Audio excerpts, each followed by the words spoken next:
Bienvenue au podcast Le Sac du Car. Mon nom est Didier Orméjus. Comme à l'habitude, je vais être accompagné par Marc-André Chaloux et en compagnie de Marc-André, on va faire un retour sur la défaite des Alouettes.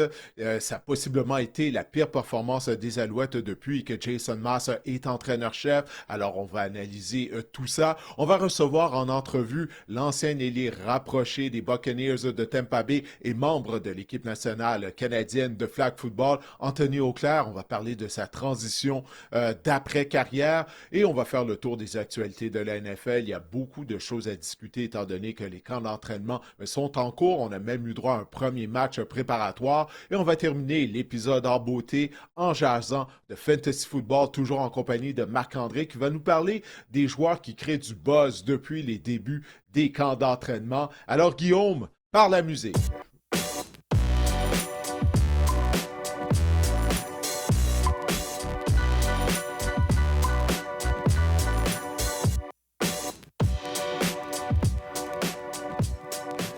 Marc-André, les semaines se suivent, mais elles ne se ressemblent pas du côté des Alouettes qui ont encaissé tout un revers à domicile contre les Rough Riders de la Saskatchewan un samedi soir.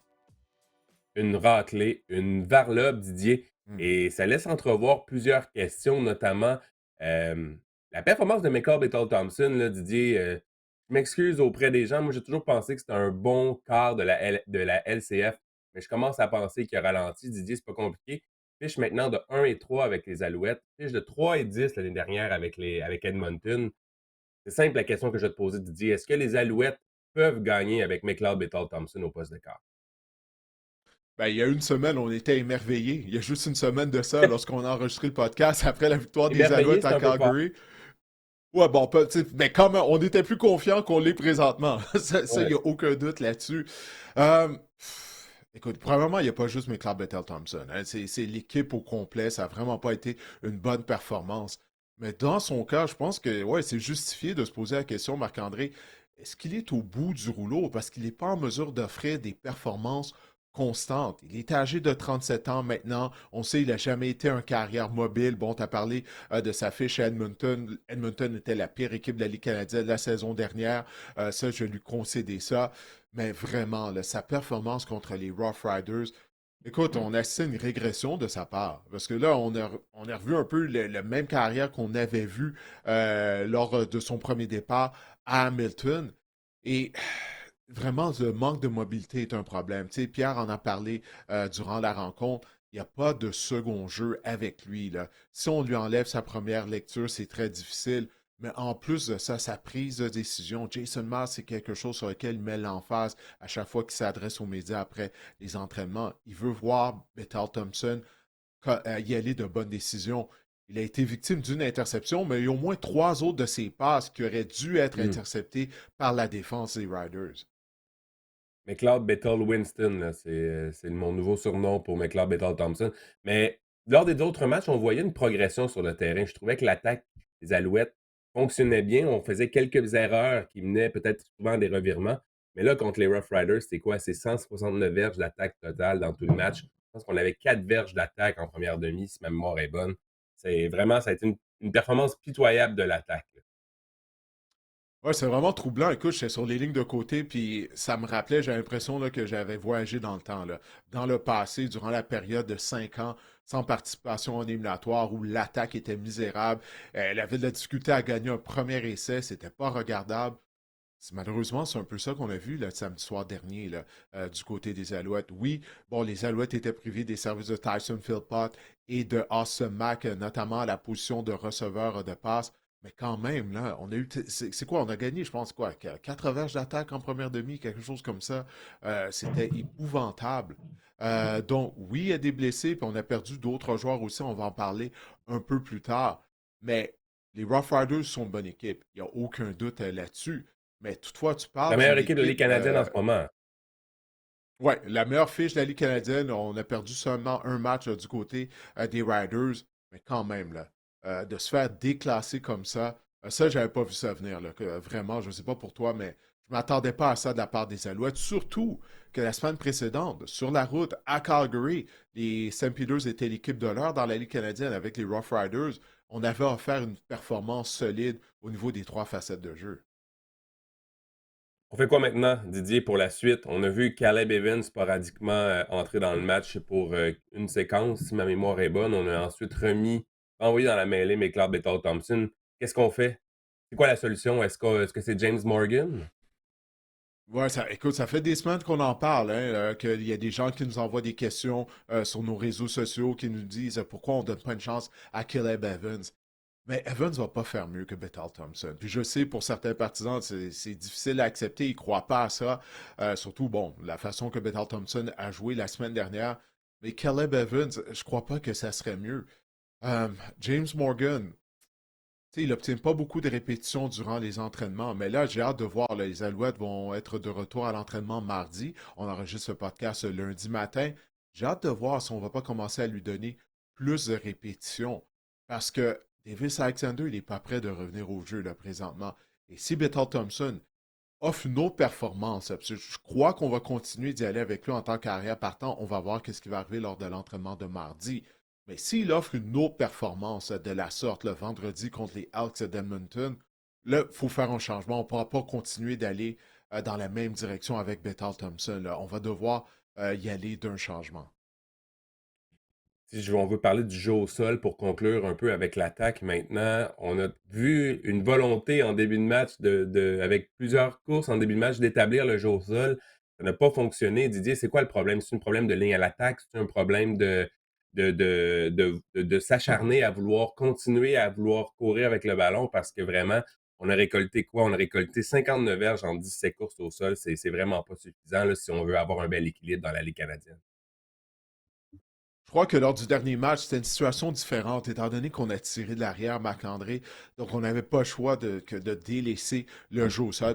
Parce que, comme tu as mentionné clairement, courir avec le ballon faisait partie du plan de match là, au début de la rencontre. Là. On a utilisé Sean Thomas Arlington, Travis Tice, mais le fait qu'on a tiré de l'arrière, je pense vraiment là, que ça, ben, c'est venu changer le plan de match tout simplement de Jason Matz au niveau de sa sélection du jeu. Alors ça, c'est pas vraiment quelque chose que je vais lui reprocher pour la dernière rencontre. Et si on parle de défense maintenant, on peut voir que on commence à manquer d'effectifs en défense. Je pense qu'on peut faire relier les points blessures et le manquement un peu en défense. On a vu que bon, Kevion Lento n'a pas participé à la rencontre. On était déjà privé de Najee Murray. On a perdu les services de Marc-Antoine Dequoy. Vraiment, ça n'augure rien de bon là, pour la défense contre les Hells. Ou en fait, pour la suite des choses, on commence vraiment à manquer de personnel en défense. Oui, il y a deux choses que je retiens de la performance d'unité défensive. Bon, tout d'abord, qu'est-ce que tu viens de mentionner? Ento, sa présence était incertaine. Avant le début de la rencontre, on a rayé son nom de la formation. Mais là, ça a engendré trois changements au sein de la défense des Alouettes. Là, juste l'absence de Kevin Ento. Alors, à ce niveau-là, moi, je me pose une question. Là, s'il n'y a pas eu un manque, là, à défaut de trouver un meilleur mot, parce que tu ne peux pas laisser l'absence d'un joueur amener deux autres changements en plus là, au sein de la formation. Là, comme tu as mentionné, Marc-Antoine Dequoy a subi une blessure. Ça semblait être à son épaule gauche.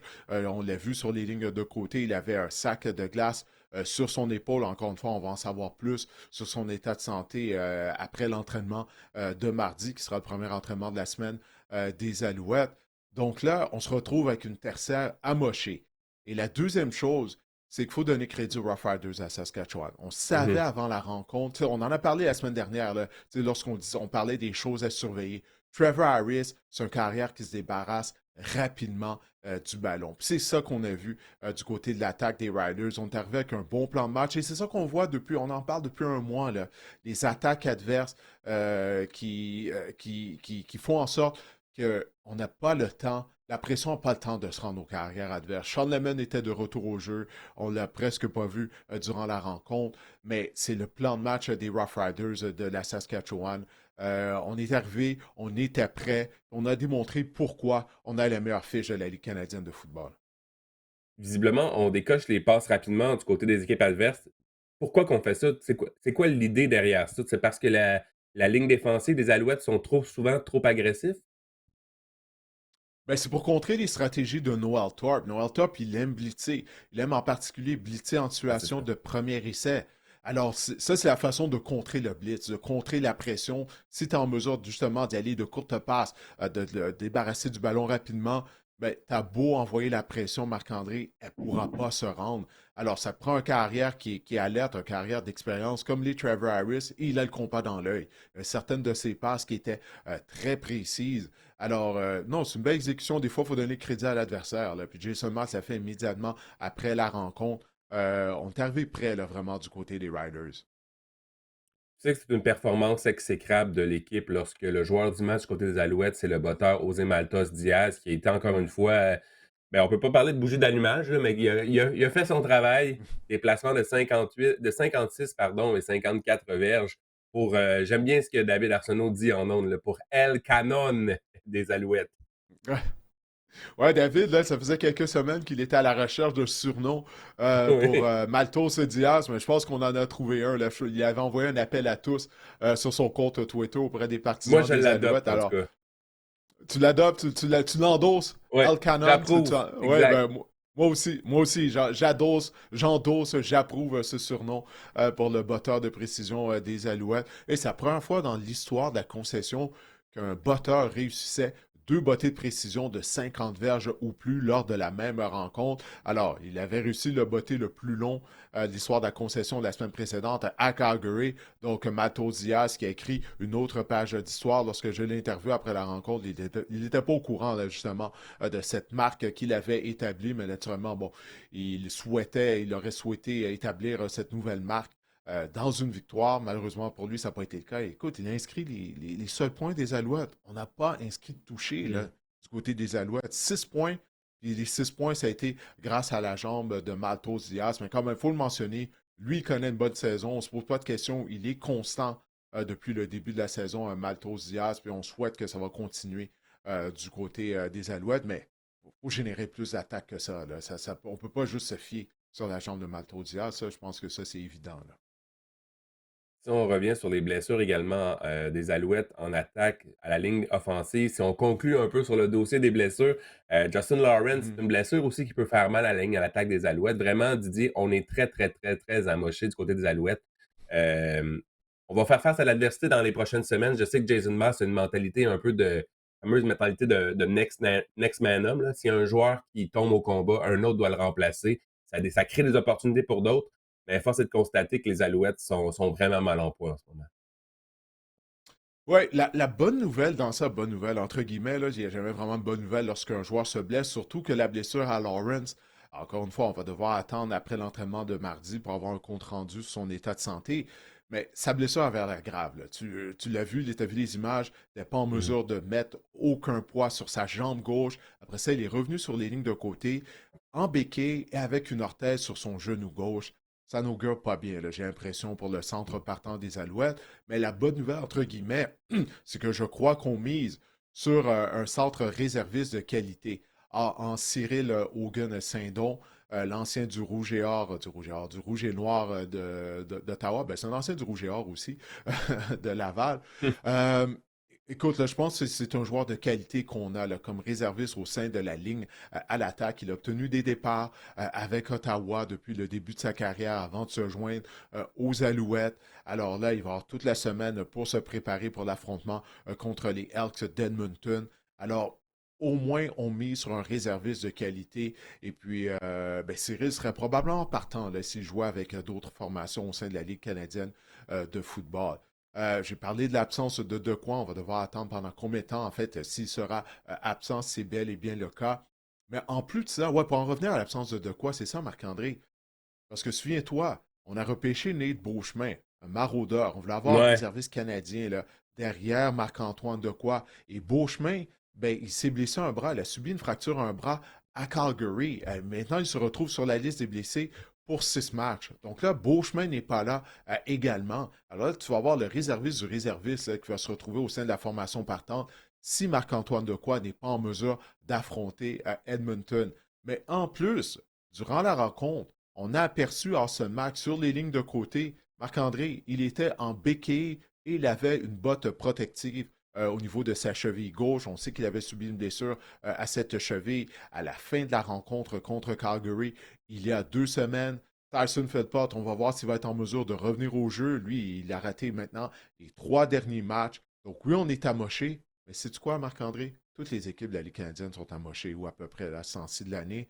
C'est la réalité.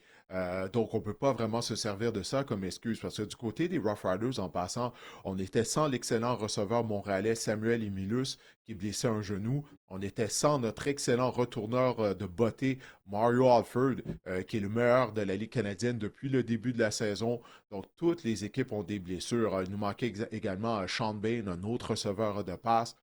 On ne peut pas se servir de ça comme excuse du côté des hommes de Jason Mass. Austin Mack des Alouettes, Kirby Dack des Canadiens et Giacomo Virioni du CF Montréal. C'est le Ming de Spider-Man là, qui se pointe entre des joueurs là, toujours, toujours blessés. Bref, mais pour en revenir Je vais te faire à confiance. Marc-Antoine. Je vais te faire confiance au sujet de ces joueurs-là. Si tu le dis. Mais pour en Si tu le revenir dis, ça doit être vrai. pour conclure sur Marc-Antoine de quoi, sûrement, bon, il dirait sans doute lui-même qu'il ne connaît pas le meilleur début de saison de sa carrière. Ça va peut-être lui permettre de, oui, Mhm. d'avoir une remise en forme, mais aussi de faire le plein au niveau de l'énergie, mentalement aussi pour, on ne connaît pas la durée de l'absence, mais pour peut-être attaquer la deuxième moitié de saison ou la fin de saison dans un meilleur état d'esprit. Ça reste à voir, Didier. Le tableau du Ouais, prochain bien match, dit, ouais. c'est vendredi le 8 septembre à 19h30. Edmonton et Elsk vont être en ville pour Ouais. affronter les Alouettes. Et qui dit. Oui, vas-y, Didier. Non, le 8 août, excuse-moi, c'est moi qui t'ai induit en erreur, hein, parce que dans Ah, notre feuille de septembre. route, j'ai écrit le 8 septembre, je l'ai devant moi aussi. 8 septembre, mais c'est bel et bien le 8 août, là. On vient juste de Oui, commencer oui. le mois d'août, mais excuse-moi, c'est de ma faute, c'est de ma faute, j'ai écrit septembre. J'ai déjà Je la suis tête, tellement là, je sur suis le déjà pilote rendu au mois de septembre automatique. dans ma tête. Ouais. Je suis tellement sur le pilote automatique que j'ai même pas remarqué. Oui, le 8 août, 19h30, les Elks vont affronter les Alouettes au stade Percival Molson. Et qui dit les Elks, qui dit Cody Fajardo. S'il y en a un qui va être motivé à Mhm. revenir à Montréal, c'est bien lui. La défense est mieux de s'armer, est mieux d'être prête parce que Cody Fajardo, mon petit doigt me dit que lui, il va être vraiment prêt.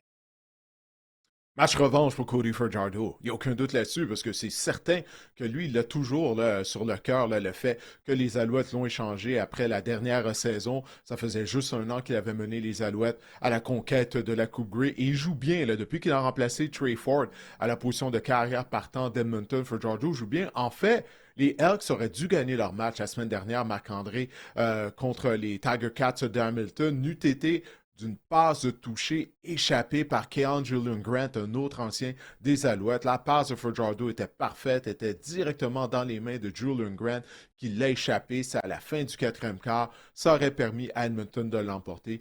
Oubliez les Elks qu'on a vu en début de saison lorsque les Alouettes sont allés à Edmonton et que Davis Alexander, si je me souviens bien, avait complété 3 passes de toucher en première demi.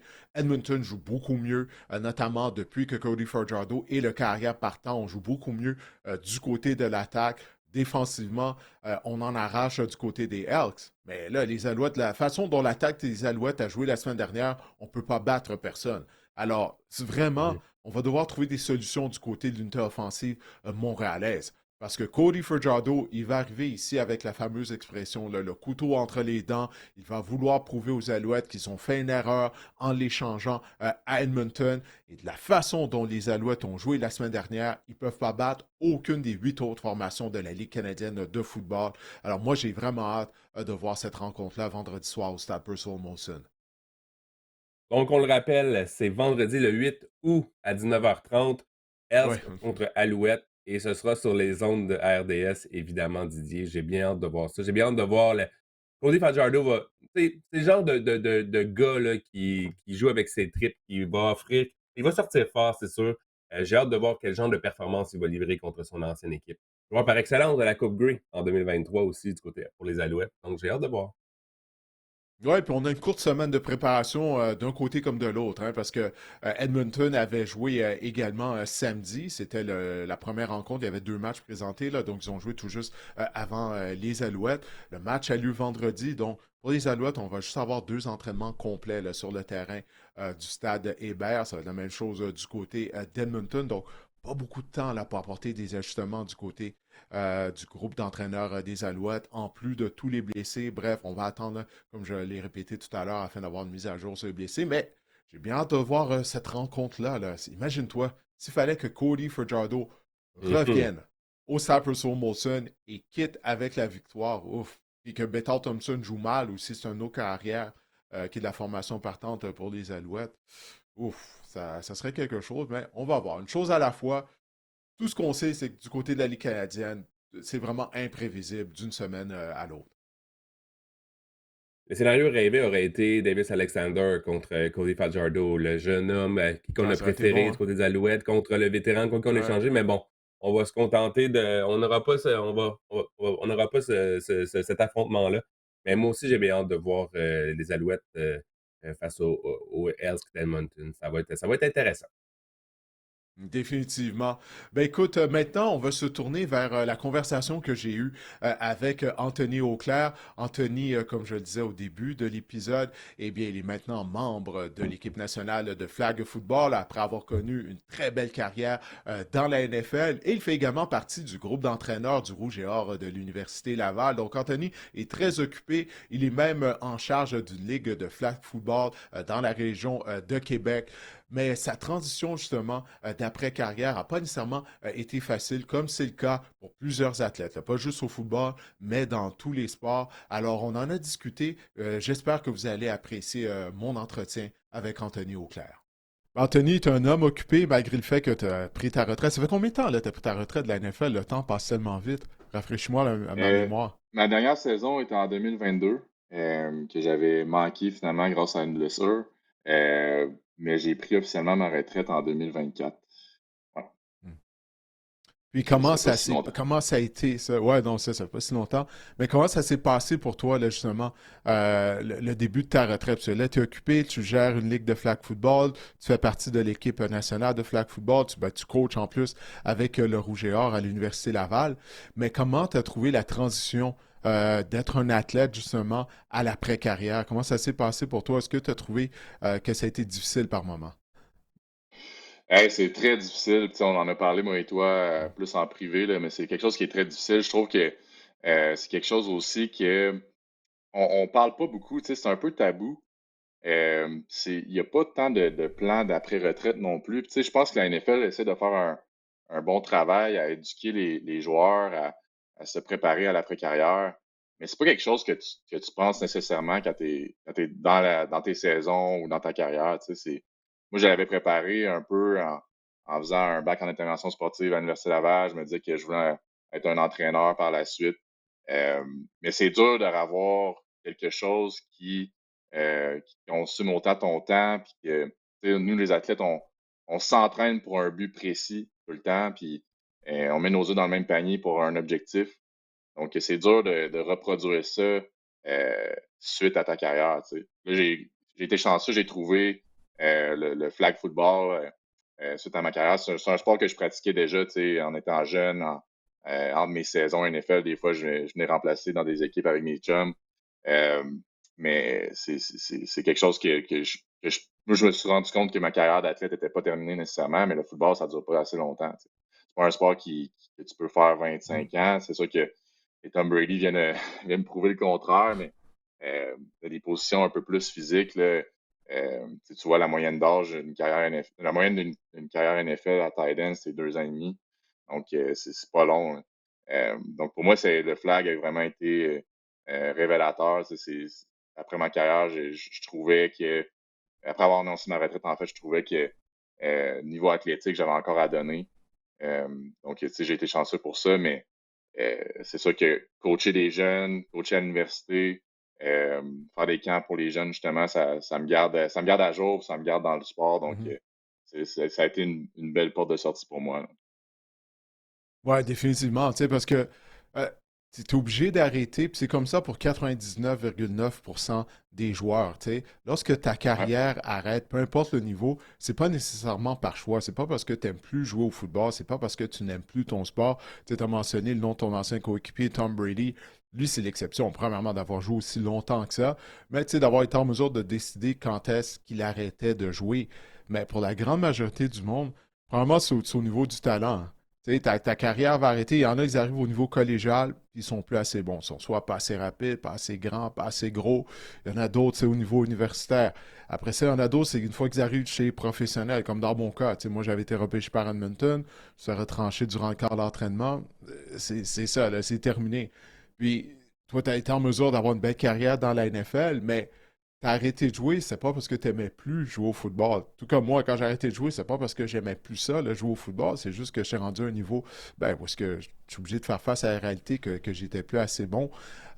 Donc, tout ça pour dire que c'est comme normal d'avoir une certaine dépression une fois que tu arrêtes de jouer parce que c'est pas par choix. Puis t'aimes toujours ça, mais pas juste ça, c'est tout ton quotidien, il change. Tu sais. Au football, une Mhm. chose qui est vraiment bien, c'est l'esprit de camaraderie. Tu es tout le temps avec tes amis, tes coéquipiers, tout ça.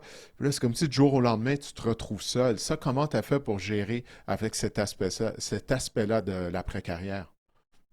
C'est l'aspect le plus difficile, tu sais. Tu mentionnais là, les raisons pourquoi on arrête. Tu sais, moi, c'était surtout, tu sais, je trouvais qu'à la fin, je gérais mal mon stress, je gérais mal, tu sais, il y a des choses que j'étais tanné du foot, là, tu sais, les blessures. Puis Mm. comme de fait, j'arrive au camp d'entraînement en 2022, puis euh, j'ai fait une mini commotion à la première journée. Euh, mais tu sais, j'ai une position où est-ce que fallait que je sois physique, fallait que je sois un joueur où est-ce que tu te casses une corde, tu continues à jouer, là. Tu sais, c'est pas, Ouais. j'avais pas le choix, c'était ça mon rôle. Puis ce rôle-là, ben, je commençais à être tanné à la fin parce que je voyais les vétérans qui avaient 29, 30 ans, puis j'étais dans ce range-là aussi d'âge, où est-ce que les camps d'entraînement, eux, pouvaient euh, être un peu moins physiques, pouvaient prendre des journées off, pouvaient, tu sais. Et moi, j'étais à une position où je pouvais pas faire ça. Tu sais, je dois Mm. bloquer un D-line à presque tous les snaps. Je dois courir un tracé de passe contre un secondaire ou est-ce que ça va être un catch physique?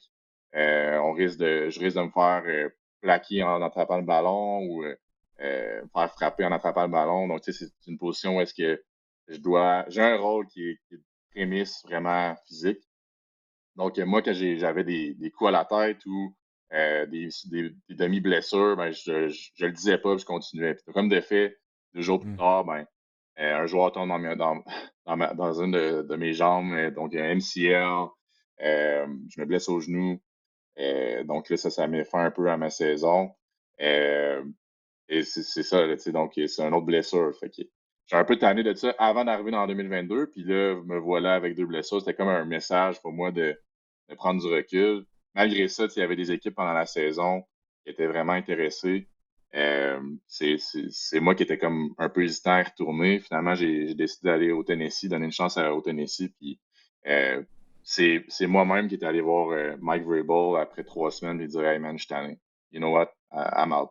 Ah Puis, oui, hein? il avait Ouais. essayé. En fait, je suis allé le voir après la première semaine. J'avais dit, man, je pense que c'est plus pour moi. J'ai réessayé, mais il m'avait dit, hey, va parler à la psychologue de l'équipe. En passant, c'est du contenu que j'ai jamais parlé à personne, là, à part mes proches.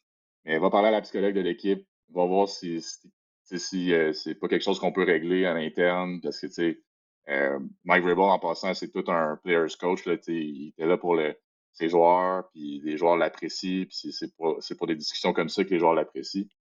Il m'avait dit, tu Mhm. sais, c'est pas la première fois que ça arrive, on a d'autres joueurs qui sont venus, tu sais, ils hésitent à continuer, c'est normal après 6 ans, tu sais. Donc, je me suis assis avec la psychologue. On a fait ça pendant une semaine et demie, 2 semaines. Après, à la troisième semaine, j'avais mes réponses, tu sais. Malgré le fait qu'elle, c'est sûr, c'est la psychologue de l'équipe, donc elle veut pas que tu t'en ailles, elle veut que tu restes Ouais. pour l'équipe. Donc, je voyais un peu où est-ce que ça s'en allait, puis c'était fini pour moi là, dès ce moment-là. Tu sais, j'ai redonné une chance au foot dans l'année qui suivait. J'ai été invité à Indianapolis pour faire un workout, puis c'était la même chose. Tu sais, j'avais mes réponses. J'étais tanné du rôle d'être le gars le plus physique, d'être le goon un peu sur le field. Euh, c'est pas quelque chose qui me tentait de faire encore. Malgré le fait qu'il ait couru des tracés de passe, attraper des ballons, c'est encore quelque chose que j'aimais faire. D'où pourquoi je joue au flag maintenant. Mais voilà. Donc, ça a été ça, moi, à ma sortie. Euh, c'est sûr que par la suite, c'est difficile, là. Tu sais, t'arrêtes. Puis moi, il y avait un joueur qui se mettait beaucoup de pression à avoir du succès. Et là, j'avais pris la décision d'arrêter. C'est comme j'étais déçu un peu d'avoir pris cette décision-là. J'avais peur que les gens soient déçus un peu de ça. Fait que, tu sais, c'est comme tu te renfermes sur toi-même. Tu viens que t'es tout Mm. seul pendant un certain temps. Donc, c'est là que la dépression d'après-carrière arrive. Tu sais, ça te frappe, puis en plus, tu es tout seul, tu n'en parles pas vraiment. Euh, c'est ça qui est dur dans ce sport-là, c'est que surtout, euh, je viens du Québec. On est quelques-uns à être allés dans la NFL dans les années que j'étais là. Tu sais, il y avait moi, Laurent, il y avait certains autres joueurs, je ne me rappelle pas de leur nom, qui ont été là avant ou après moi. Ouais. Mais tu sais, Ouais, c'est Mehdi sûr qu'on s'en Abdesmad parle. notamment. Ouais. Mehdi a été là, on a fait un camp ensemble. Ouais. Tu sais, il y a plein de ces joueurs-là on n'était pas nécessairement proches. Tu sais, j'ai une bonne relation avec Laurent, mais on n'est pas assez proches pour se parler de ces choses-là. Puis je pense qu'on n'a pas non plus le courage, des fois, d'aller se parler entre athlètes d'avoir ces discussions-là justement par rapport à l'après-carrière, puis au fait qu'on a trouvé ça difficile, chacun de notre côté. Ce qui m'a donné un peu de l'espoir, c'est que j'ai vu, tu sais, j'avais des anciens coéquipiers des États-Unis qui, eux, euh, ils médiatisaient ça beaucoup. Là, tu sais, sur leur Instagram, ils parlaient de ça, ils ont trouvé d'autres choses à faire. J'ai un Justin Britt qui a joué avec moi à Houston, qui a une longue carrière à Seattle aussi, qui a commencé à courir des marathons. C'est un joueur de ligne offensive, il commence à courir des marathons, ça l'a gardé actif. Ça, je trouvais ça intéressant. J'ai eu des discussions avec lui aussi. Il était parti la même année que moi parce que lui faisait une dépression pendant sa saison. Au milieu de la saison, il a décidé qu'il arrêtait. C'est le Ah centre oui, hein. partant à Houston. Donc, tu sais, c'est comme plein d'histoires qu'on connaît pas tant, que je pense qu'ils sont pas mis de l'avant non plus, qui sont intéressantes. Tu sais, on n'est pas tout seul là-dedans, c'est ça qu'il faut comprendre. Mais il n'y a pas non plus, je trouve qu'il n'y a pas vraiment de programme établi pour accueillir les athlètes ou accompagner les athlètes dans leur après-carrière. Puis, tu sais, surtout, euh, je veux pas dénigrer le Québec pantoute, là, c'est juste que on est un peu moins là-dedans au Québec. Là. Tu sais, c'est normal, on a un bassin d'athlètes un peu moins élevé, donc on a moins d'athlètes professionnels. Euh, donc c'est sûr que c'est un peu plus dur, mais ça prendrait un certain système d'accompagnement pour les athlètes, je trouve, après leur carrière. C'est pas quelque chose qui est tant parlé. Je trouve que c'est tabou. Puis je suis pas le seul à l'avoir vécu. Il y a eu tellement de joueurs CFL que ça doit être la même chose. Des anciens coéquipiers probablement, des joueurs avec qui j'ai joué à Laval qui sont des amis. On n'a pas nécessairement parlé de ça. On trouve que c'est sûr qu'on est fiers, on va pas en parler. Mais ça devrait être une force justement d'être capable d'en parler puis de passer à travers de ça. Là. Ouais, ben, tout d'abord, merci de partager avec nous, ben, c'est ça, ton témoignage, tu sais, qu'est-ce que tu as vécu. Puis, qu'est-ce que tu viens de décrire, c'est que ça arrive pas juste au niveau professionnel. Tu sais, ça arrive un peu à tous les niveaux. Ce que Exact. je veux dire par là, tu sais, le joueur qui arrête de jouer au collégial, pour lui, c'est tout aussi important là, de jouer au football. Tu sais, ça devient ton identité. Tu sais. Surtout si tu prends ça au sérieux puis que tu t'y mets à fond 12 mois par année, que tu essaies de t'améliorer. Euh, donc, veux pas, tu sais, même si on te dit puis on te le répète en cours de route que ben ça, tu dois pas mettre tes œufs dans le même panier, mais la réalité est que si tu veux atteindre tes objectifs, si ton objectif c'est de jouer pro, que ce soit dans la Ligue canadienne ou dans la NFL, ben tu n'as pas le choix d'une certaine façon de mettre tes œufs dans le même panier. Oui, tu as tes études et tout, mais ta priorité, c'est le football, de t'améliorer, parce qu'il n'y a pas beaucoup de joueurs qui sont capables de jouer au niveau où est-ce que tu as joué et se rendre jusque dans la NFL. C'est vraiment les meilleurs des meilleurs en termes d'athlètes. Puis même dans la Ligue canadienne, c'est la même chose. C'est très, très élevé là, comme calibre de football. Puis, même un joueur qui part repêcher dans la Ligue canadienne ou dans la NFL, puis qui arrête de jouer une fois qu'il a son bac, puis il entre dans le marché du travail, c'est comme je le disais tout à l'heure, il n'a pas arrêté de jouer parce que soudainement, il n'aimait plus ça, jouer au football. Donc, ça serait bien, ça c'est à tous les niveaux, peut-être pas à tout niveau, là, pas au niveau Pee-Wee, là, on s'entend, mais au moins à partir du collégial, s'il Mhm. y avait ça, ou si au moins, c'est comme tu dis, les joueurs en parlaient plus entre eux. Tout à l'heure, là, je parlais de la camaraderie là, qui règne au sein d'une équipe de football, mais une fois que la carrière est terminée, c'est comme si tout le monde part dans sa direction. Puis c'est tant mieux si tu as pu trouver un ancien coéquipier avec qui en parler de ça. Parce que je pense qu'il faut qu'il y ait un support interne là, afin de s'entraider. Surtout que, comme tu dis, il n'y a pas de suivi. Une fois que ta carrière est terminée, t'es laissé à toi-même, tente dans le vrai monde, si on peut dire. Puis ça peut être très difficile parce que c'est très, très différent comparativement à lorsque tu joues au football.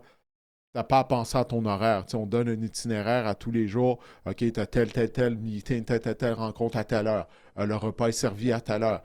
L'entraînement en musculation, c'est à telle heure. Puis là, après ça, tu n'as même pas à te faire ton programme. Il y a quelqu'un qui fait le programme. Tu as juste à te Mm. présenter puis à pousser les poids ou à aller courir. Mais là, une fois que tu arrêtes de jouer, ben là, c'est toi qui es responsable de tout ça. Pas juste ça, mais ta vie de personnel également, tes finances et tout. Fait que, tu sais, c'est ça. Ça serait bien s'il y avait quelque chose en place afin d'avoir un suivi pour les joueurs, je dirais à partir au moins du niveau universitaire, tu sais, une fois qu'ils arrêtent de jouer. Parce qu'encore une fois, tu sais, c'est comme si tu es en peine d'amour, là, tu sais, tu peux plus pratiquer le sport que tu aimes. Mais là, toi, tu as trouvé une autre passion avec le flag football. Fait que tu disais que ça faisait longtemps, tu avais joué au flag quand tu étais plus jeune. À quel point ça t'a aidé, là, justement, en fait, de sortir de cette dépression-là, puis de retrouver l'esprit de camaraderie. Puis qu'est-ce que ça apporte à ta vie là, depuis que tu as commencé à jouer? Ben, c'est sûr, ça l'apporte beaucoup, tu sais. Ça donne on parlait tantôt de se donner des objectifs d'entraînement, puis tu sais, de mettre notre focus sur une chose. Ben, le flag, c'est un peu ça en ce moment, donc c'est vraiment cool pour ça. C'est au même titre que Justin Britt, c'est les marathons. Puis d'ailleurs, je parlais avec un joueur, un ancien joueur de l'Université Laval qui a fini cette année. Je disais, hey man, t'as donc l'air en shape. Puis il me disait qu'il commençait à faire des marathons. Donc je trouve ça intéressant que les gars, ils se trouvent autre chose. Puis je pense que c'est ça la clé, tu sais. Puis tu parlais niveau collégial ou universitaire, puis pendant que j'y pense, une carrière universitaire, ça peut durer 4 à 5 ans, où est-ce que tu es vraiment, vraiment, tu sais, nous, à l'Université Laval, puis je suis sûr que c'est le même dans les autres programmes aussi universitaires au Canada, c'est tu t'entraînes 5 à 6 fois par semaine, tu travailles je prends une semaine d'exemple l'été, là, tu travailles durant ta journée, mais on a des entraînements le matin à 6 heures. Donc, tu sais, ton temps est consacré au foot et pour jouer à l'université. Là, tu travailles pour avoir des sous, pour survivre pendant tes sessions, payer tes sessions universitaires des fois. Donc, tu sais, c'est comme euh, vraiment un gros grind que tu te rends pas compte à quel point tu mets de l'énergie là-dedans. Lorsque ça c'est enlevé, tu sais, c'est comme faut que tu te retrouves des objectifs, faut que tu te retrouves des passions, des hobbies. On le voit chaque année là, au niveau universitaire, tu as des joueurs qui aspirent à jouer CFL, finalement, ça ne fonctionne pas nécessairement. Tu as des joueurs, tout simplement, qui, leur carrière se termine là, sont prêts à rentrer dans leur travail respectif, sur le marché du travail. Mais c'est pas pareil, c'est pas comme pratiquer un sport. Donc, ces joueurs-là, faut qu'ils se trouvent autre chose. Je pense que c'est ça la clé. T'sais. Je pense que toi, Didier, tu me parlais que tu avais trouvé la boxe, qui est un autre sport qui est intéressant aussi. Ça te donne une certaine discipline, ça donne. Faut qu'on bouge, les anciens athlètes, faut qu'on Ouais. bouge. Euh, je pense qu'il faut qu'on dépense. Je pense que c'est important. Euh, donc, c'est de trouver autre chose, là, finalement. Je suis persuadé que c'est ça la clé. Ah, moi, je suis convaincu. Je suis convaincu. Par expérience, trouver quelque chose d'autre, tu l'as tellement bien dit, en termes d'activité physique, tu sais, parce que moi, je me souviens, j'avais un médecin qui m'avait dit ça. Il m'avait dit, tu sais, tu as pratiqué du sport depuis que tu es tout jeune. Donc, ton corps est habitué à avoir une dose d'endorphine, des doses d'endorphine régulièrement. Et si tu arrêtes de bouger, d'être actif du jour au lendemain, il dit, c'est sûr là, qu'à un moment donné, tu vas souffrir de dépression, que ça va mal aller, que tu vas mal te sentir physiquement et mentalement également. Tu sais. Puis, euh, en tout cas, moi j'adore les sports de combat. C'est quelque chose que j'ai découvert par la suite. Tu sais, comme tu disais, la boxe notamment, mais que ce soit la boxe, le jiu-jitsu, peu importe, du muay thai, le flag football. Tu sais, de trouver une activité qui va faire en sorte que, ben, c'est ça, tu sais, tu vas pouvoir dépenser de l'énergie, euh, tu vas pouvoir également, ben, au niveau mental, tu sais, ça va t'aider, ça va grandement aider, mais c'est de se challenger aussi, de trouver quelque chose que tu es en mesure Mhm. de challenger, je pense. Exact, Autant physiquement que exact. mentalement. Tu sais, tu parlais d'anciens coéquipiers qui courent des marathons maintenant, c'est trouver une autre passion, mais tu sais, juste d'arrêter de bouger, ça, c'est la pire chose. Ça, c'est la pire chose. Exact. Moi, je dis toujours, l'inactivité est le pire ennemi. C'est le pire ennemi physiquement, c'est le pire ennemi mentalement. Donc, si tu arrêtes tout, là, tout la porte tu sais, grande ouverte là, pour la dépression puis d'autres problèmes afin là, que ça prenne le dessus sur toi. Mais ouais, trouver quelque chose, comme tu l'as dit, c'est ça qui est important. Parce que la pire chose que tu peux faire, selon moi, c'est de penser que tu es comme monsieur, madame, tout le monde. Tu sais, justement, là, tu parlais Ouais, de l'ancien joueur de Laval qui a commencé à travailler, mais d'être travaillé puis t'asseoir chez vous, puis après ça, tu sais, de ne pas être actif, de juste regarder 4 heures de Netflix par soir. Non, non, non, ça marche pas. Tu as besoin de exact, bouger, soit exact. le matin, soit le soir. Je pense que c'est ça. Tu as trouvé la clé. C'est vraiment ça. Je pense vraiment, là, sincèrement. Ben écoute, Anthony, je ne vais pas te retenir plus longtemps. Comme on vient de discuter, là, tu es très occupé avec le flag football. Tu gères une ligue de flag football également dans la région de Québec, c'est bien ça? Tu m'as dit en Beauce aussi? Hmm. Exact. Moi et un groupe d'amis, quand on était plus jeunes, on a parti une ligue de flag en Beauce. Ça a commencé là en 2012, donc ça fait un assez bon bout de temps. Et maintenant, là, on a expand à Québec. Donc, depuis 2 ans, on est à Québec. En tout et partout, on a 51 équipes. Donc, c'est quand même une bonne ligue, là. Tu sais, Wow. ça rentre juste dans ce qu'on se disait, là, tu sais, je trouve que euh, l'offre de sport compétitif après l'universitaire ou le collégial euh, est assez maigre au Québec. Tu sais, il y a le hockey qui est pas si pire. Euh, Au foot, c'est sûr qu'on a des ligues seniors un peu, mais je pense que l'offre du flag, là, c'est ça qu'on essaie de faire un peu, c'est d'offrir aussi. On utilise le flag comme développement pour les jeunes, on utilise aussi le flag pour les anciens comme moi qui veulent continuer à être compétitifs après un certain âge, puis se donner une raison de s'entraîner. Tu sais, les joueurs qui sont dans notre ligue, souvent les bons joueurs, c'est des joueurs qui s'entraînent pour ça, qui jouent deux, Mhm. trois fois au flag par semaine. Donc, c'est d'offrir justement à des anciens athlètes une opportunité de compétitionner en étant plus vieux aussi. Là. Parce que souvent, on a une mentalité au Québec que le sport après collégial, c'est terminé, puis tu deviens un peu plus inactif. Tu sais, il y a la course à pied, des trucs comme ça, mais il n'y a pas nécessairement de sport collectif tant que ça, je trouve, à un niveau compétitif. Euh, donc, c'est un peu ça, là, de changer cette mentalité-là, puis de faire un peu comme en Europe, je trouve, là, il y a des sports là, c'est compétitif jusqu'à 40-45 ans, des ligues intramuraux de basket, de handball, de volleyball, name it, man, ils ont tout. C'est un peu de reproduire ça avec le flag ici. Ouais, ben c'est vraiment super là, qu'est-ce que vous faites avec ta ligue de flag football. Puis oui, comme tu dis, ce serait bien là, s'il y avait plus de ligues ou de sports là, qui permettraient aux gens ben, justement de pratiquer ces activités-là, ces sports-là, même quand ils sont plus vieux. Ben écoute, Anthony, je vais te laisser y aller, mais encore une fois, merci de ton passage. Ça fait toujours un plaisir de t'avoir au podcast parce que t'es le OG des amis du podcast. Ouais, c'est ça. Le podcast avait commencé avec ta carrière. Je pense que la première année du podcast, c'était ta première année dans la NFL. Fait qu'on t'a suivi tout au long de ta carrière dans la NFL. Puis là, maintenant, ben, même au cours de ton après-carrière. Fait que ça, c'est vraiment génial. Ouais, mon titre, c'était l'ami du podcast. Il faut encore que je sois l'ami là, pour les prochaines années. Là. Ouais, bon, ben parfait. Ben écoute, on va continuer de t'avoir n'importe quand tu veux au podcast. Fait qu'écoute, passe une bonne fin de journée, puis prends soin de toi. All right, à toi aussi, man. Les actualités dans la NFL, Didier, commençons par Micah Parsons, le chasseur de corps, étoile des Cowboys de Dallas, qui a demandé à être échangé, mais il a eu la réponse ensuite de Jerry Jones qui lui a dit bah écoutez, ça m'empêche pas de dormir, ça devrait pas vous empêcher de dormir aussi. Faut dire que Micah Parsons est Quelle à bonne sa dernière réponse. année de son contrat. Il est à la dernière année de son contrat recru. C'est sûr qu'il recherche un contrat qui ferait de lui l'un des joueurs, sinon le joueur défensif le mieux payé de la NFL. Mais tu penses quoi, Didier, de toute cette situation-là? Il n'est pas le premier et pas le dernier là, à être engagé dans une guerre de mots avec Jerry Jones au cours. On peut remonter jusqu'à Emmitt Smith. Là. Ça n'a jamais été facile avec Jerry, mais Jerry a toujours réussi pas mal à avoir ce qu'il recherche. Ouais, puis on en a parlé, toi et moi, la semaine dernière. Hein. Au bout du compte, Jerry finit toujours par concéder une prolongation de contrat à ses joueurs étoiles. Là. Tu sais, j'ai même là, publié l'extrait là, de la conversation qu'on avait eue la semaine dernière. Comme je t'avais dit, ça fait partie du plan de Jerry Jones. Tu l'as vu, là, lorsqu'il parlait aux médias, il souriait en pleine dents. Comme il a dit qu'il ne perd pas de sommeil avec ça, puis qu'il doit pas, les partisans ne devraient pas perdre de sommeil également avec la demande de transaction de Michael Parsons, que ce n'est qu'une stratégie en termes de négociation. Puis Jerry a complètement raison, parce que Parson est toujours présent au camp des Cowboys de Dallas parce qu'il ne veut pas être remis à l'amende de 50 000 à chaque jour qu'il va rater durant l'entraînement s'il fait la grève.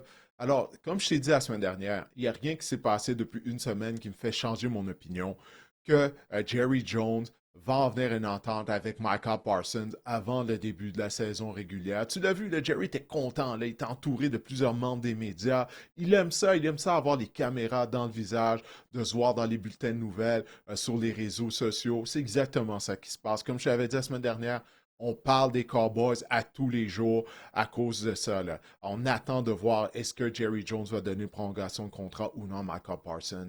Il va le faire. Alors Parsons, lui, c'est ça. Là, la seule chose qu'il peut faire pour essayer de mettre la pression sur les Cowboys, c'est de demander à être échangé. Mais clairement, ça ne va pas arriver. Mais je comprends la frustration de Parsons, hein, parce qu'on l'a vu durant la saison morte. Myles Garrett, signé une prolongation de contrat avec les Browns. Et souviens-toi de Myles Garrett, on en avait parlé durant le podcast durant l'hiver.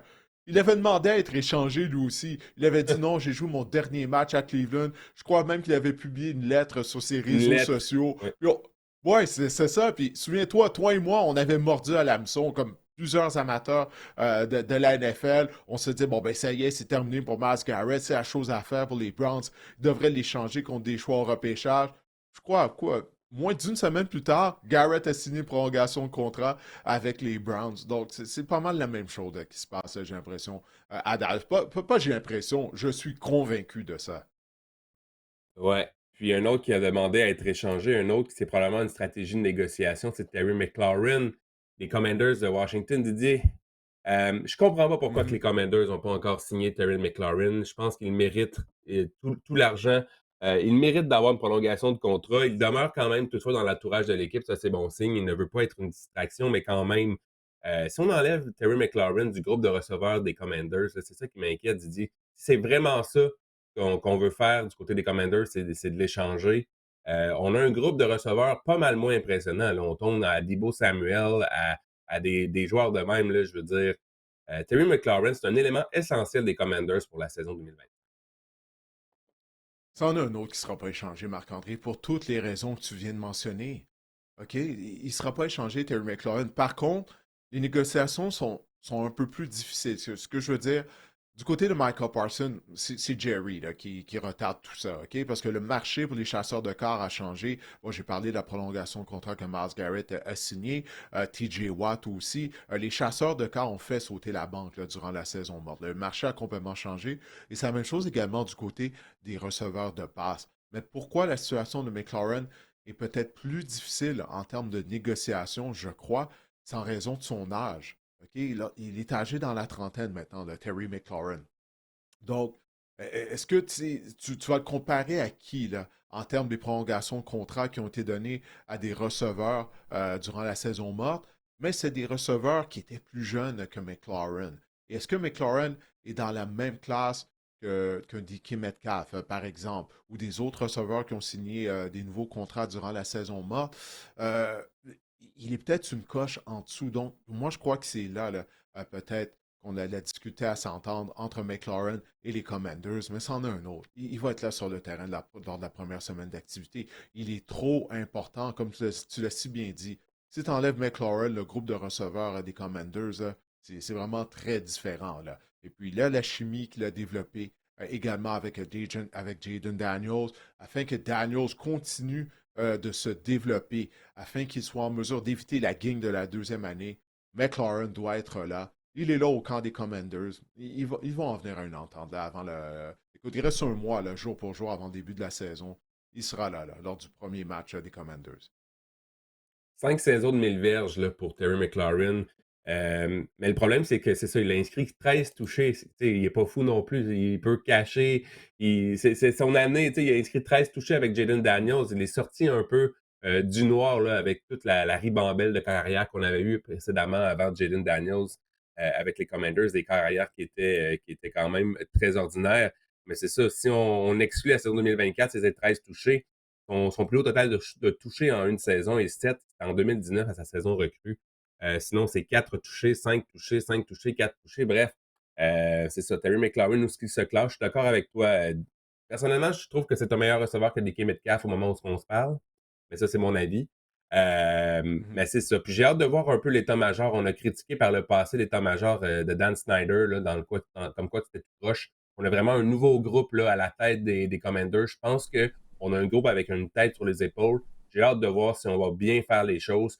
pense que bien faire les choses, ben, ça commence par re-signer Terry McLaurin et de profiter justement du contrat recru de Jaden Daniels pour essayer de, d'avoir des joueurs intéressants autour de lui pour tenter de faire un bout de chemin en éliminatoire. Donc, j'ai bien hâte de voir ce qui va se passer avec Terry McLaurin, Didier. Travis Hunter, maintenant, a joué 17 jeux en attaque et 21 en défense lors du match intra-équipe des Jaguars. Et la rumeur veut qu'il a retourné 3 bottées aussi, qu'il a effectué des placements. Non, il est tellement incroyable que... non, non, non, non, non. Il est Mais rendu ouais, le José Maltos Diaz des Jaguars en plus. il fait tout, il fait tout. Non, mais c'est assez impressionnant, Travis Hunter. Je commence à penser qu'on va l'utiliser davantage en attaque, mais je commence à penser que c'est viable de faire les deux, d'être présent assez régulièrement des deux côtés du ballon dans la NFL. À le voir aller, en tout cas. Le camp d'entraînement sert aux entraîneurs afin de faire des expériences. C'est le moment d'essayer des choses pour voir ok, qu'est-ce qui peut fonctionner durant la saison régulière. Puis c'est pas différent avec l'utilisation de Travis Hunter. On en a parlé depuis qu'il a été repêché par Jacksonville. Les Jaguars initialement avaient dit qu'il allait principalement être un receveur de passe, mais est-ce qu'on est en train de se rendre compte du côté des Jaguars? OK, savez-vous quoi? C'est faisable. Il pourrait être utilisé également en défense un peu comme ça a été le cas durant toute sa carrière dans les rangs universitaires. Alors, c'est à ça que ça sert le camp d'entraînement, là. De familiariser avec les joueurs, faire des expériences et voir qu'est-ce qui fonctionne, qu'est-ce qui ne fonctionne pas. Alors, on va continuer de suivre ça parce que ça, c'est une question qui nous a été demandée via les réseaux sociaux. De quelle façon les Jaguars vont utiliser Travis Hunter. Et puis là, encore une fois, là, il semble qu'on ait un penchant vraiment pour l'utiliser en défense et en attaque. Là, il a eu plus de jeux en défense qu'en attaque. On va voir là, les matchs préparatoires, là, ils sont entamés. On a eu le premier. Là, les autres équipes vont avoir leur rencontre préparatoire également. Alors, j'ai hâte de voir durant les matchs préparatoires, Marc-André, si on va l'utiliser des deux côtés du ballon. C'est la première fois que les Jaguars vont avoir de l'intérêt pour ça, juste pour Travis Hunter. Donc, je pense que c'est un bon coup là, du nouvel état-major de James Gladstone et Liam Cohen là, d'avoir repêché Travis Hunter. C'est intriguant tout ça, mais j'ai bien hâte de voir ça en action, comme tu dis, moi aussi, lors d'un match Mm. préparatoire. Les blessés s'accumulent dans la tertiaire des Dolphins. Ça, c'est incroyable, Didier. La saison du demi de coin Kader Kuhu est terminée. On a perdu également Artie Burns, qui était un excellent demi de coin qui déchirait du ligament croisé antérieur plus tôt. On a transigé pour Jaden Ramsey. Je pense qu'on regrette finalement d'avoir transigé pour Jaden Ramsey. Pardon, on a acquis Micah Fitzpatrick. On commence déjà que la tertiaire était suspecte. Ça commence à être désastreux déjà là, du côté des Dolphins. Puis la saison n'est même pas commencée. Encore une fois, hein, lorsqu'on a fait notre survol de la section S de l'américaine et puis on a reçu Renaud Bourbonnais, qui est un grand partisan des Dolphins, afin de parler des Dolphins. Renaud aussi, là, il était très pessimiste face à la saison 2025 de Miami. Puis là, depuis le début du camp d'entraînement, avec les blessés au niveau de la tertiaire, et puis là même, là, il y a eu une certaine guerre de mots là, entre Tyreek Hill et Devon A-Chain. Je ne sais pas si tu as vu ça. C'est Tyreek Hill, lorsqu'il s'adressait aux médias, il disait qu'il ne comprenait pas pourquoi on utilisait A-Chain près de la zone début. Il disait que c'était lorsqu'on lui a demandé d'expliquer les ennuis qu'on a eus à l'intérieur de la zone critique la saison dernière. Puis lui, il disait ben, c'est que A-Chain, il n'est pas réellement robuste. Puis on lui remet continuellement le ballon près de la zone début. Puis A-Chain n'a pas Hum. vraiment apprécié ça. Il a répondu via Twitter X. Puis ça, c'est quelque chose. Je partage l'avis de Tyreek Hill là-dessus. Il a absolument raison. A-Chain n'est pas un demi à l'attaque robuste. Sa carte de visite, c'est sa grande rapidité, sa vitesse. Tu le vois physiquement, il n'est pas imposant, puis on s'entête à lui remettre le ballon près de la zone début. Toutefois, Tyreek Hill, c'est pas le moment de parler de ça devant les médias, de dire ça publiquement. Ça, c'est autre chose. C'est comme si tu viens de lancer ton coéquipier sous l'autobus. Ça pour dire, depuis la fin de la saison dernière, il n'y a rien qui sent bon du côté de l'organisation des Dolphins de Miami. Là, les blessés qu'on a au niveau de la tertiaire, moi, je continue de croire que cette équipe-là va fort probablement terminer au dernier rang de la section S de l'américaine. On aimerait souvent que les équipes sportives aient plus de transparence là, au niveau des nouvelles et tout, mais je pense que les Dolphins, c'est le contraire. Même Tua Tagovailoa a émis des commentaires. Je dirais, on dit trop. Je pense que c'est le Ouais, contraire. c'est On vrai. devrait mieux contrôler, davantage contrôler le message là, du côté des Dolphins, ou à tout le moins. Moi, ce que ça me démontre, c'est que ça me démontre un manque de maturité, un manque de leadership du groupe comme et de Mike McDaniel, surtout. Là, j'ai hâte de voir, mais des fois, c'est ça. Vaut mieux. Écoute, c'est des commentaires comme ça qui font déjà, on part vraiment la saison du mauvais pied, les Dolphins. Je n'étais pas convaincu là, quand je t'ai vu les mettre au dernier rang de la division dans notre avant-goût de la division Ouest de l'association américaine, mais je commence à penser que, écoute, on va commencer. En tout cas, moi c'est un mauvais présage que j'ai en ce moment là, à Miami. Puis comme je te dis, on devrait peut-être, c'est ça, là, rallier les troupes, puis contrôler davantage pour pas vraiment qu'il y ait des débordements comme ça. On peut pas dire des choses comme ça devant les médias. Ça crée après ça des tempêtes. Puis on n'a probablement pas besoin de ça là, du côté des Dolphins de Miami. Ah, c'est un bon point que tu amènes là, au niveau du manque de leadership de Mike McDaniels, parce que c'est quelque chose qu'on lui reproche. Les joueurs qui quittent l'organisation lui reprochent ça. Clairement, il n'est pas en contrôle de ses joueurs, parce que les bons entraîneurs-chefs, généralement, là, tu ne vois pas leurs joueurs là, parler comme ça dans les médias continuellement. Là. Ils sont en contrôle, ils parlent à leurs joueurs durant les réunions d'équipe, ils leur disent de qu'est-ce qu'on peut parler, de quel sujet éviter lorsqu'on s'adresse aux médias. Clairement, il y a un grand manque du côté des Dolphins. Ça a absolument raison. L'allié rapproché des Ravens de Baltimore, Isaiah Likely, a subi une fracture à un pied et pourrait rater le début de la saison.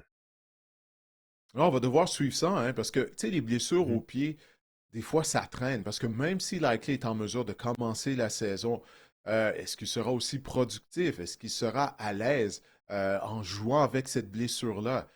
Donc ça va être quelque chose à suivre là, du côté de l'excellent ailier rapproché des Ravens de Baltimore. Et en plus, ça, les Ravens aiment utiliser des formations avec deux ailiers rapprochés. On mise toujours sur Mark Andrews. On a également Collar, anciennement à l'Université Iowa State, qui a eu quelques bons moments l'année dernière. Donc, on n'est pas démunis. Là, loin de là, la position d'ailier rapproché. Mais Likely, ça va être à surveiller s'il sera prêt pour le début de la saison. Et même si cette blessure-là ne va pas l'ennuyer lorsqu'il sera en mesure de revenir au jeu. Le bloqueur à gauche des Cowboys de Dallas, Tyler Guyton, a subi une blessure à un genou. Il sera absent pendant une période de 4 à 6 semaines. On a parlé récemment de la ligne à l'attaque des Cowboys qui se devait justement de peut-être s'améliorer là, avec une année d'expérience. Tyler Guyton est un choix de première ronde l'année dernière. C'est un dur coup pour la ligne à l'attaque des Cowboys, vraiment, là, et pour la protection de Dak Prescott. On en a parlé lors de notre avant-goût là, de la section S de la nationale. Ça, c'est quelque chose d'important, comme tu viens de le mentionner. On parle d'une absence de 4 à 6 semaines. Là, la saison va commencer dans un mois. Il s'est blessé la semaine dernière.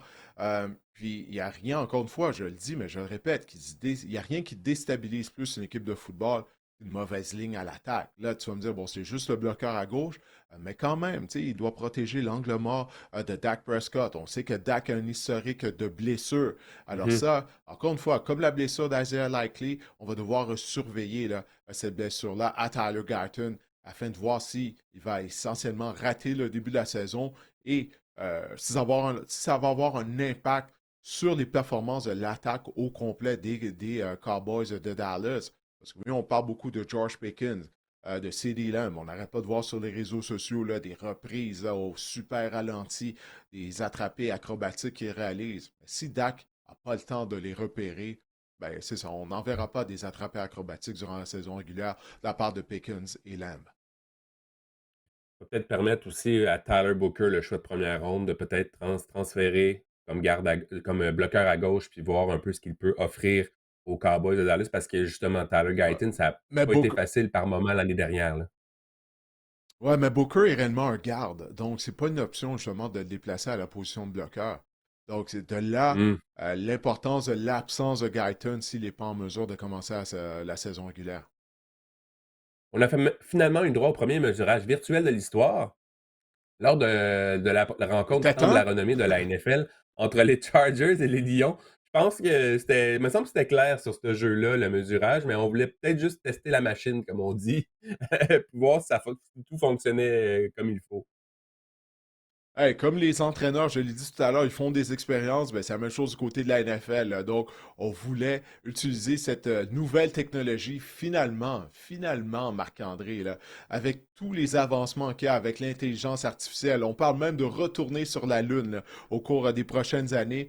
Du côté de la NFL, on n'avait toujours pas de mesurage virtuel, alors que ça existe depuis des années au tennis, afin de voir de quel côté de la ligne la balle elle est. Là, finalement, on est arrivé au 21e siècle du côté de la NFL.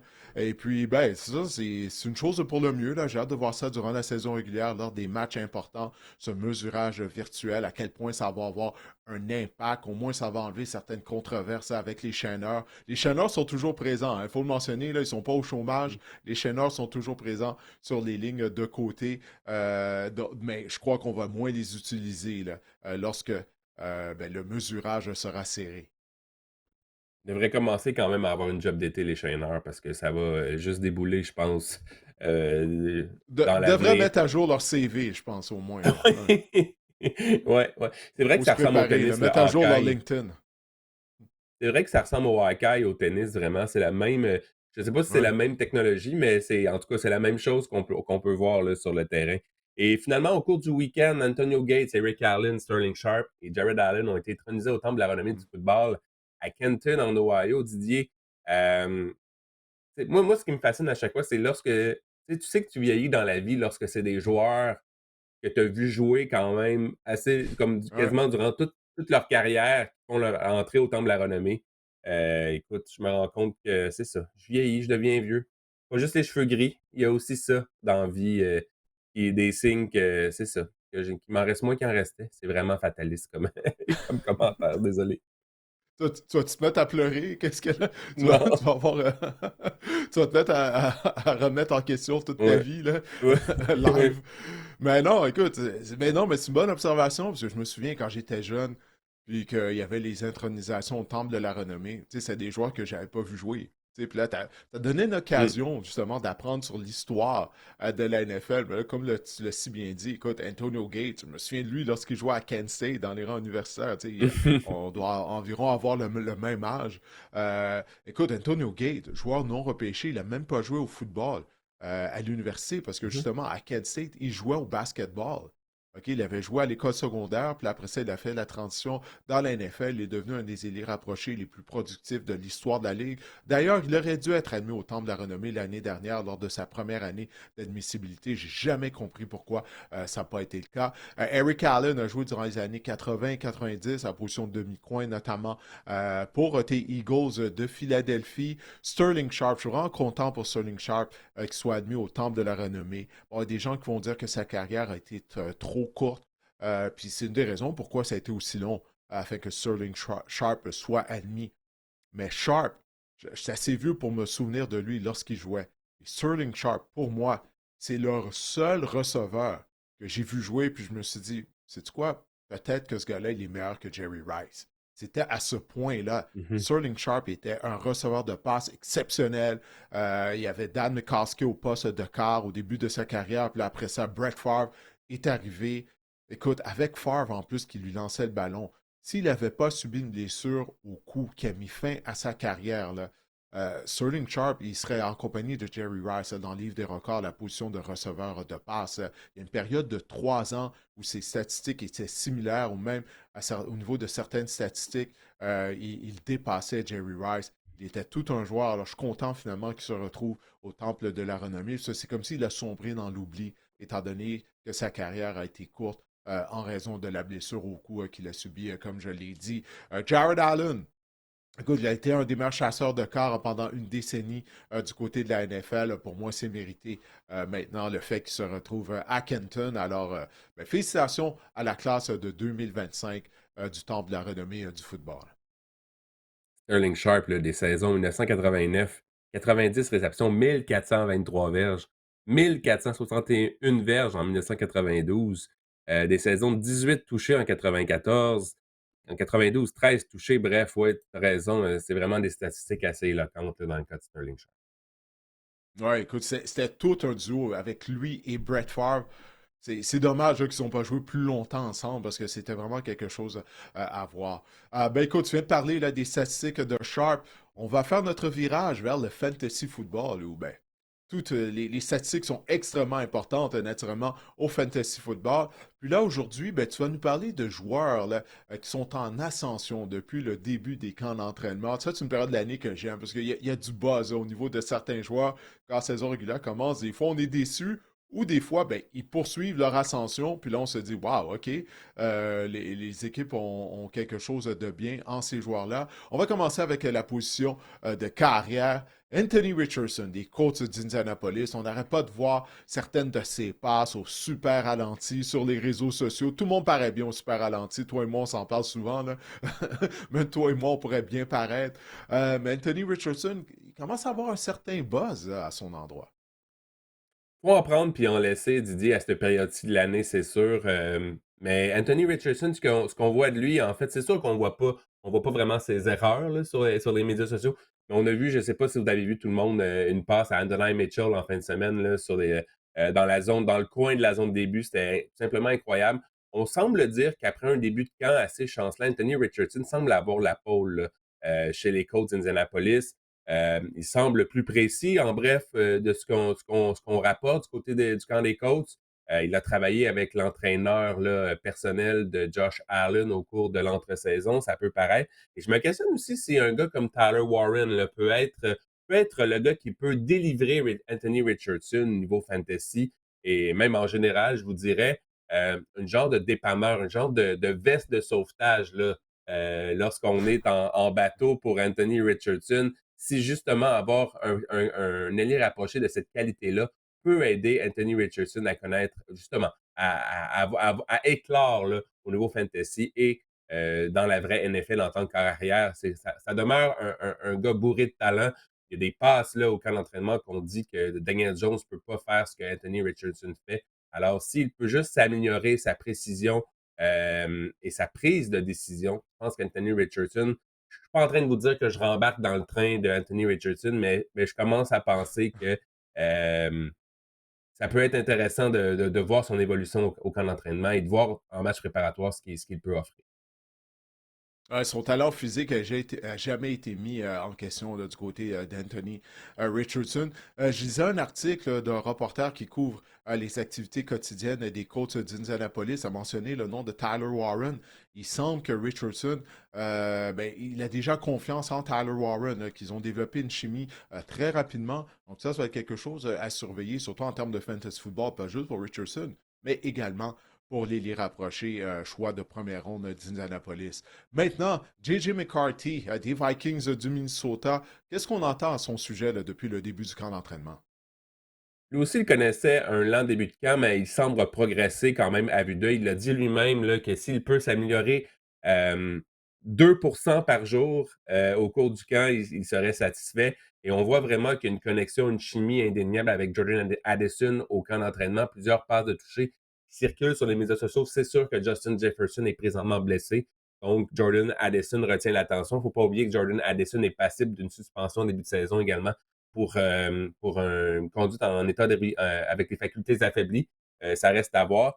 Mais mon point ici, c'est que les Vikings ont une excellente ligne à l'attaque et justement, l'attaque de Kevin O'Connell, ça fait de la magie au niveau fantasy pour plusieurs carrières. On a qu'à penser à Josh Dobbs, à Nick Mullins, même à Kirk Cousins, même à Sam Darnold l'année dernière.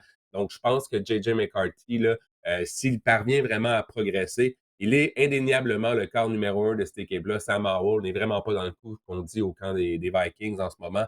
Donc, moi, je pense qu'il peut s'avérer. C'est un gars à surveiller là, j'ai bien hâte de voir ce qu'il va offrir lui aussi en match préparatoire de Jimmy McCarthy. C'est intriguant là, son coup en ce Je pense que je suis rendu la seule personne sur la Terre qui a conservé ses actions de Sam Howell. moment. Rendu là, écoute, moi, c'est à la vie à la mort avec Sam Howell. Si dans 2 ans, finalement, il devient un carrière partant, puis il complète 30 passes de toucher, je vais pouvoir dire, ah, j'y ai toujours cru, mais je pense que je suis tout seul. Là. Tu parlais d'embarquer sur le train. Je suis tout seul sur Mhm. ce train-là. Il n'y a personne d'autre dans le wagon avec moi, Marc-André. Personne, personne. Non. Maintenant, on va se tourner à la position de porteur de ballon. Nick Chubb, qui soudainement pourrait peut-être là, être le demi à l'attaque partant des Texans de Houston en début de saison. Là. C'est drôle, il y a un journaliste qui a publié sur les médias sociaux une image de Nick Chubb en disant qu'il a retrouvé son explosivité. Puis, Je me suis questionné si cette vidéo-là était au ralenti ou pas. Même qu'il y a des gens qui Hmm. disent que finalement, il y a d'autres reporters là, au camp des Texans qui disent que Nick Chubb est vraiment pas explosif. Ça va être un problème pour lui Ah oui, hein? au camp des Texans. C'est sûr que c'est cute sur film, là, sur vidéo, mais quand même, avec la blessure de Joe Mixon, il faut trouver quelqu'un, parce que Damien Pierce également est blessé du côté des Texans. J'aimerais vous parler de Woody Marks, qui est un choix de troisième ronde, qui est une recrue des Texans au dernier repêchage. Et on dit qu'il est vraiment une arme là, dans le jeu aérien au camp d'entraînement. 2 saisons de plus de 60 verges à USC, dans la NCAA, au cours des 2 dernières années. C'est un joueur à surveiller au camp des Texans parce que justement, la hiérarchie des porteurs de ballon est quand même assez mince du côté des Texans. Je pense que Woody Marks, là, s'il se démarque en match préparatoire, il pourrait grimper assez aisément dans les hiérarchies des porteurs de ballon du côté des Texans. Oui, parce que Joe Mixon, bon, il semble qu'il va rater le début de la saison régulière. On va voir, comme je le disais tout à l'heure, il reste un mois avant le début de la saison régulière, mais c'est malheureux dans le cas de Nick Chubb, parce que il était tellement un bon joueur, mais sa dernière blessure à un genou, on en avait parlé il y a quelques semaines, hein, même je me disais, est-ce qu'il va même faire l'équipe des Texans? Puis là, tu me dis, bon, il semble pas être explosif. Ben, c'est pas surprenant, mais c'est triste hein, de voir une carrière déroutée comme ça Mhm. en raison de blessures. Maintenant, du côté des Jaguars de Jacksonville, Tank Bixby, depuis son arrivée dans la NFL, il a eu de bons moments. Alors lui, qu'est-ce que tu entends là, à son sujet là, depuis le début du camp d'entraînement? On parle peut-être ici du rôle de Bucky Irving dans l'attaque de Liam Cohen. En fait, la communauté Internet cherche le prochain, le Bucky Irving 2025 au niveau fantasy. Ah ouais, hein? Ça pour vous dire que Tank Bixby est de loin le meilleur porteur de ballon qu'on dit au camp des Jaguars en ce moment, tandis que Travis Etienne, lui, se contente des situations de passe. Il est le meilleur receveur en situation de passe au niveau des porteurs de ballon. Tank Bixby, 13 courses de plus de 10 verges après le contact l'année dernière. C'est un Tank Bixby. C'est un peu galvaudé comme jeu de mots. Il est le porteur de ballon numéro 41 en ce moment. C'est sûr que s'il obtient le job de numéro 1 dans le champ arrière des Jaguars, son classement fantasy va augmenter assurément. Mais en ce moment, Bixby est une valeur absolue là, pour ceux, les motivés qui ont des repêchages au début août.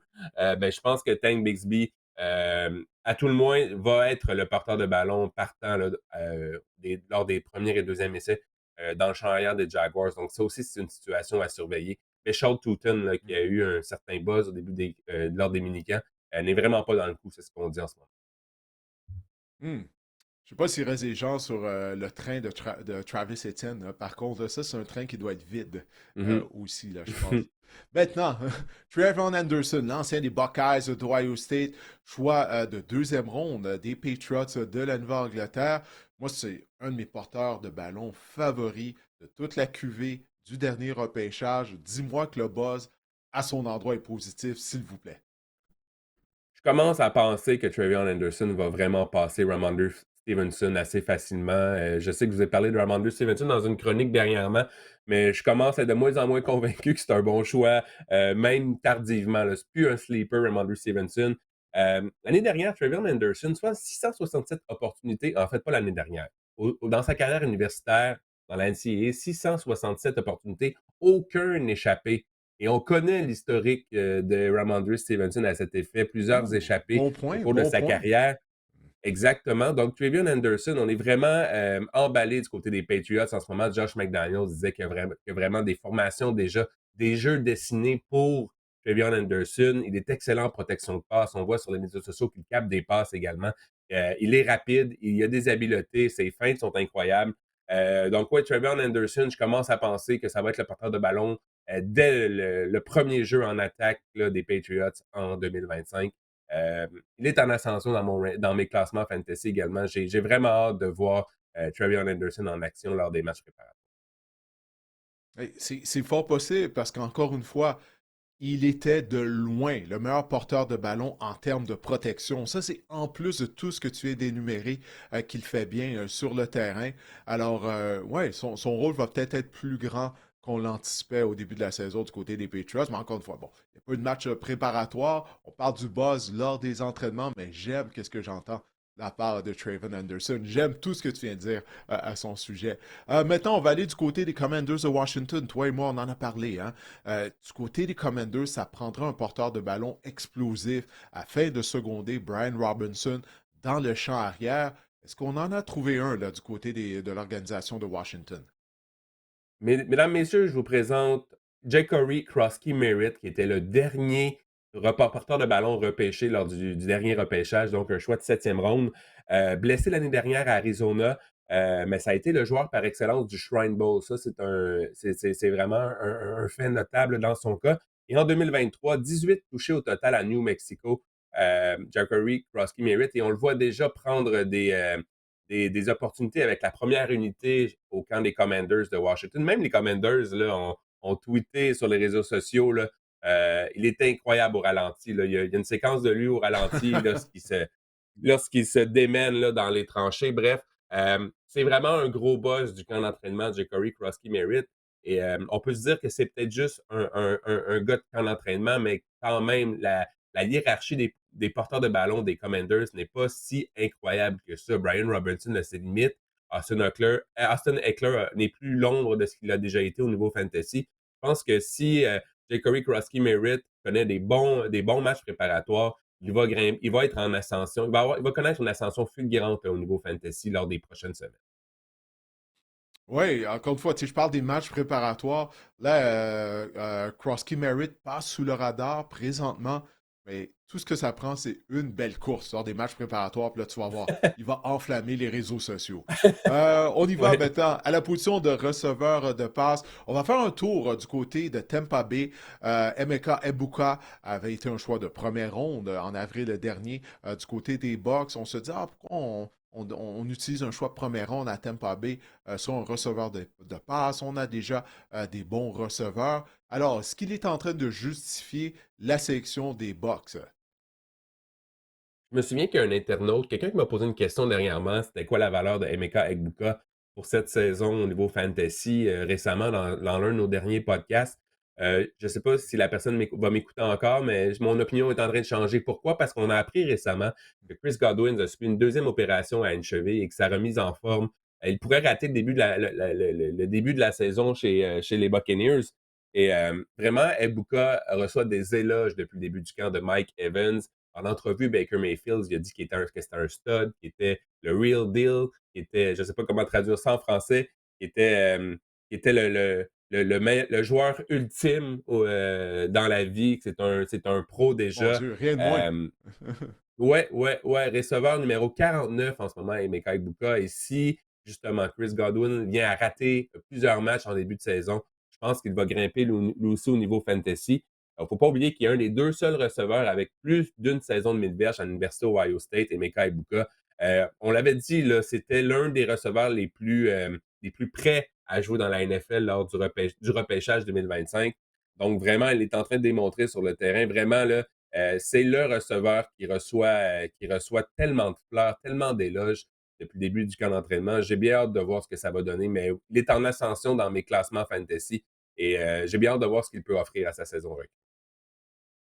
À chaque fois qu'un joueur recrue là, reçoit des éloges de la part des vétérans là, de la sorte, là, comme que tu viens de dire, il faut prendre ça en note. Parce que je me souviens même lors du mini-camp des Bucks, il y avait Mike Evans qui était allé de commentaires très élogieux à l'endroit de Emeka Ebuka. Alors, ouais, je pense que sa valeur ne fait qu'augmenter là, depuis le début Et du il camp se pourrait se d'entraînement en termes de retrouver comme fantasy football. partant, là, il se pourrait se retrouver comme partant à venant de blessure de Godwin dès la semaine numéro 1.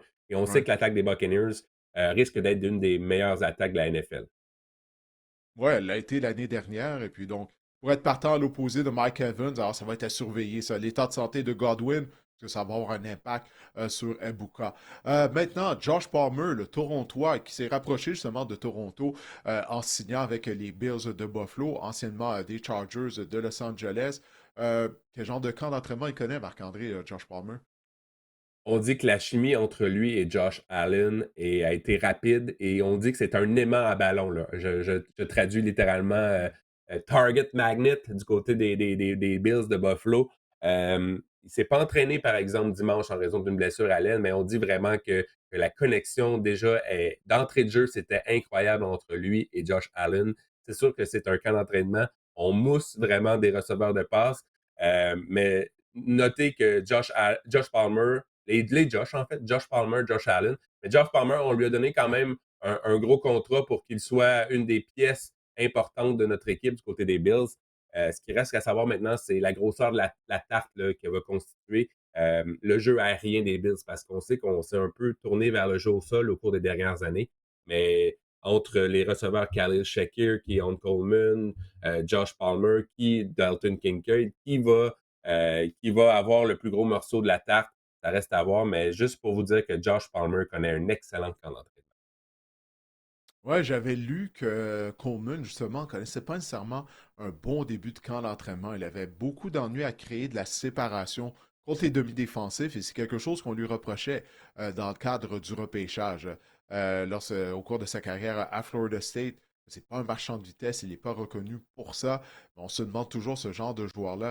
Est-ce qu'ils vont être capables de continuer à créer de la séparation dans la NFL malgré qu'ils n'ont pas beaucoup de vitesse. Il y en a qui sont capables de le faire, mais on dirait que dans le cas de Coleman, c'est plus difficile. Tout ça pour dire que ben, peut-être justement là, que Palmer pourrait le devancer là, dans la hiérarchie, si on peut dire, des receveurs des Bills. Maintenant, on va aller du côté de Vegas. Les Raiders, on sait, là, on repart à neuf avec Pete Carroll en tant qu'entraîneur-chef.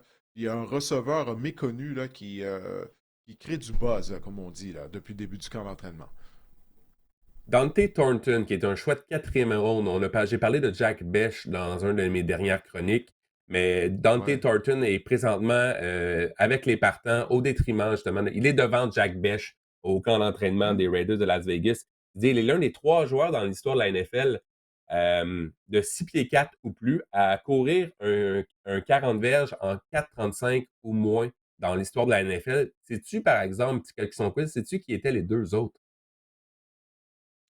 Les receveurs de plus de 6 pieds 4 à avoir couru en bas de 4,35 aux 40 verges. De 6 pieds 4 au plus, Euh, ouais. Ca- ouais, Calvin Johnson. Ouais, Ouais, il y en a quoi, deux, t'as dit? ouais. Calvin Johnson et l'autre, il est encore actif. Ah, ben là, ça Il m'emmerde va s'il est recevoir des actif. passes de Je suis Aaron capable de Rodgers trouver. cette semaine, cette année. Ah, ben oui, bien sûr. Ben ouais, DK Metcalf. DK Ouais, Metcalf. DK ouais. Metcalf et Calvin Johnson. Bref, tout ça pour vous dire que Dante Thornton, c'est un marchand de vitesse, c'est un grand receveur. Receveur numéro 108 en ce moment, il coûte absolument rien, là. Mais son rang de sélection moyen dans les poules est passé rapidement de 227 à 188 à la position de receveur de passe. Il est en ascension. Il ne faut pas oublier que Geno Smith, maintenant, lui lance le ballon. Il a terminé dans le top 5 pour les passes complétées dans les zones profondes lors de 2 des 3 dernières saisons.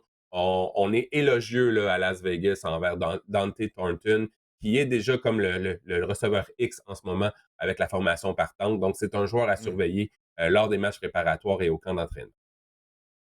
Ah, on va définitivement garder un œil sur Thornton lors des matchs préparatoires. On va aller maintenant, on reste sur la côte ouest, mais on se déplace du côté de Los Angeles. Les Chargers, ils ont un receveur recru là, qui va on lui a déjà trouvé un surnom, en fait, ce sont ses initiales, KLS, puis on a pu le voir en action lors du match préparatoire contre les Lions de Détroit la semaine dernière. Il a inscrit un touché d'ailleurs lors du match préparatoire, rien pour faire diminuer le buzz envers KLS, Keandre Lambert-Smith. Faut pas oublier que Lambert-Smith a terminé dans le top 5 pour les verges sur réception dans la NCAA l'année dernière. Et ce qui est fascinant avec les Chargers, Didier, c'est qu'on repêche des receveurs depuis 2 ans qui sont parmi les meneurs pour les verges par tracé dans la NCAA. Honnêtement, c'est une statistique assez populaire dans le Surf Fantasy en ce moment, les verges par tracé, les yards per route run en anglais.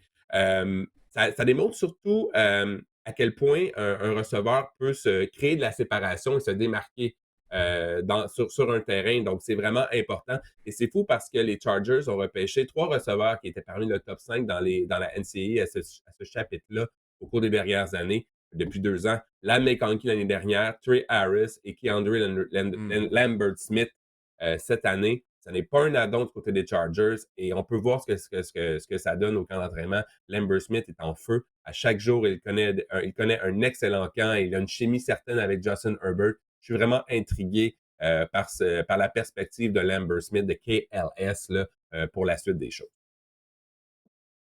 Ouais, puis du côté des Chargers, on avait besoin là, d'ajouter de la rapidité à notre attaque. Alors, il semble qu'on l'a fait avec KLS et également Marion Hampton dans le champ arrière. Alors, j'ai bien hâte de voir ça, là, cette attaque 2025 des Chargers. Maintenant, la position d'ailier rapproché, il y a Mason Taylor, hein, le fils de Jason Taylor, membre du Temple de la Renommée, ancien chasseur de quart des Dolphins de Miami. Je ne sais pas si tu as entendu les mêmes choses que moi. Moi, j'ai entendu dire qu'il connaissait un bon camp d'entraînement qui l'impressionnait depuis le début du camp. Toi, qu'est-ce que tu as entendu à propos de Mason Taylor? Même chose. Et j'ai entendu surtout qu'il Ouais. était déjà l'allié rapproché numéro un des Jets. C'est même pas serré au camp des Jets. Donc, ça nous offre un partant là, et un jeune partant en fantasy. L'allié rapproché numéro 23 au niveau fantasy ne coûte absolument rien, évidemment. Je dis pas de repêcher Mason Taylor, mais je dis peut-être de le surveiller au camp d'entraînement, de voir un peu il est ciblé combien de fois lors des matchs préparatoires lorsqu'il est sur le terrain et même voir en début de saison et voir ce que ça peut donner Mason Taylor. Mais oui, déjà d'emblée, il est le rapproché numéro un. Et on sait du côté des Jets, Didier, on est à la recherche d'un deuxième receveur dans cette attaque-là après Garrett Wilson en ce moment. Je pense que c'est Josh Ouais. Reynolds là, qui a la pole pour être le receveur numéro 2. Donc, je pense qu'il y a des opportunités qui se présentent à Mason Taylor. À lui de les saisir. J'ai bien hâte de voir la suite des choses pour lui. Oui, parce qu'il y a quelqu'un d'autre qui va devoir attraper des ballons, là, mis Mhm. à part Garrett Wilson, parce que ça, c'est un bon point que tu amènes. Il n'y a pas d'une deuxième option, on n'a pas de receveur rapide en plus du côté de l'attaque des Jets. En tout cas, moi, peu importe, moi, je suis convaincu qu'on va énormément miser sur l'attaque au sol du côté de l'attaque new-yorkaise. Mais Mason Taylor, souviens-toi, hein, lors du repêchage, c'est ce qu'on disait. C'est un joueur qui n'avait pas nécessairement été très productif durant sa carrière à LSU, mais qu'il avait un grand potentiel. On croyait qu'il allait être un meilleur joueur du côté de la NFL qu'il ne l'a été dans les rangs universitaires. Puis là, il semble que c'est ça qu'on commence à voir de son côté. On reste à la position d'ailier rapproché. Il y a Elijah Arroyo des Seahawks de Seattle qui lui obtient des opportunités depuis le début du camp, puis il semble capitaliser justement sur ces opportunités. On a surtout libéré du côté des Seahawks de Seattle, Noah Fent récemment. Donc ça me dit que ça laisse vraiment la place à Elijah Arroyo, qui était un choix de deuxième ronde des Seahawks au dernier repêchage.